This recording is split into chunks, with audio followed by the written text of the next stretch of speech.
In today's video, I'm going to show you how to group notes in Obsidian Bases, turning a flat list of disorganized information into structured, browsable sections that make finding what you need effortless.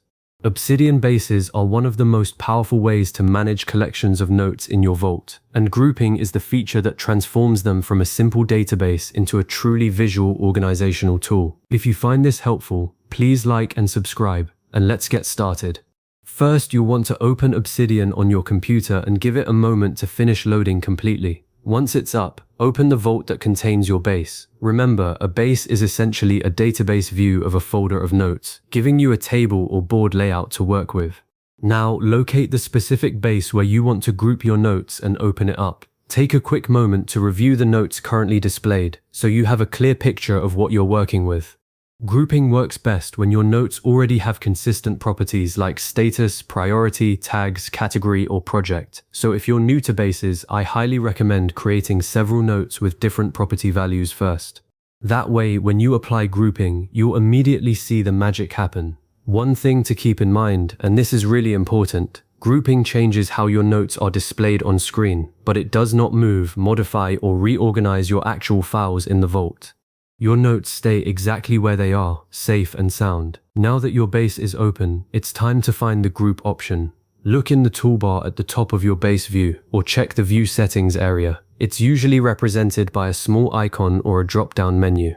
Go ahead and click on Group to open the Grouping Settings panel, and wait just a moment for the available options to appear. Grouping works by taking a property that your notes share and using it to create visual sections, much like chapters in a book. For example, if every note has a status property, grouping will organize them into sections for to-do, in progress, and completed. This is incredibly useful because it helps you instantly identify related notes without having to manually sort through a long list. The best part is you can change or remove grouping at any time, and different views within the same base can use completely different grouping settings, so feel free to experiment. Once the grouping settings are visible, look for an option that says Add Group, and click it if no grouping rule exists yet. A drop-down menu will appear asking you to select the property you want to group by. Choose from properties like status, priority, category, project, or tags, whatever makes the most sense for your workflow. For instance, if you're managing a project, grouping by project will separate notes into clear, distinct buckets. If you're tracking tasks, grouping by status is your best friend. After you make your selection, confirm it and watch your base transform. Here's a pro tip. Consistent property values create much cleaner groups. If you have one note with the status in progress and another with in progress, they'll end up in separate groups, which defeats the purpose. Take a moment to standardize your property names and values across all notes for the best results. After you've selected your property, give the base a moment to refresh, and then review the newly created groups. You should see clear headings for each section, with all your related notes neatly tucked underneath. If the option is available, try expanding or collapsing groups to get a feel for how the view adapts. Scroll through each section and confirm that your notes landed where you expected. Remember, each group contains only notes that share the exact same property value, so the headings act like signposts, making it much easier to browse large collections. If you spot a note in an unexpected group, that's a helpful clue. It likely means the property value needs to be corrected or made consistent. Make a habit of reviewing your groups regularly to ensure your information stays organized and reliable. Now, let's take it up a level by combining grouping with sorting. Find the Sort option in your base view and open it. Choose a property to sort within each group. For example, if you've grouped by status, you might sort by priority or due date. Then select whether to sort in ascending or descending order. Once you apply it, review the updated layout. This combination is incredibly powerful. Grouping organizes your notes into meaningful categories, while sorting arranges them in a logical order within those categories.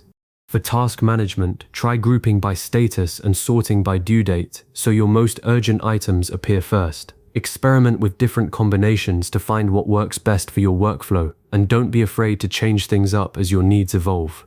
One of the most satisfying parts of this system is how it handles updates. Go ahead and click any note inside a group to open it. Make changes to its content or update its properties, then save those changes.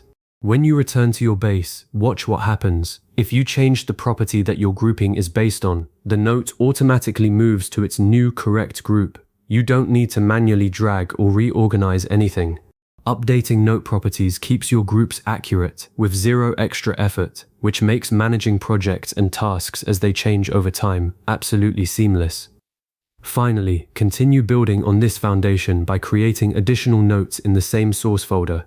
Make sure to add the same properties you've been using with consistent names and values. Save each new note, then return to your base and confirm that the new entries automatically appear in the appropriate groups. As your collection grows, keep updating your notes regularly to maintain accuracy. You can even create additional grouped views for different workflows or projects. Grouping works especially well for project management, task tracking, meeting notes, research, and knowledge management.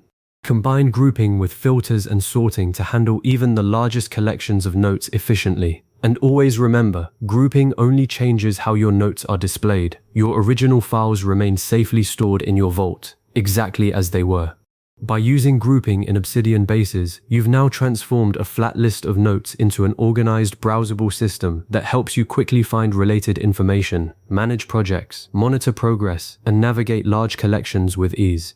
Everything stays automatically updated as you work, so you never have to waste time reorganizing manually. If you found this tutorial useful, consider saving this video or revisiting these steps whenever you need a refresher. Thanks for watching, and happy organizing.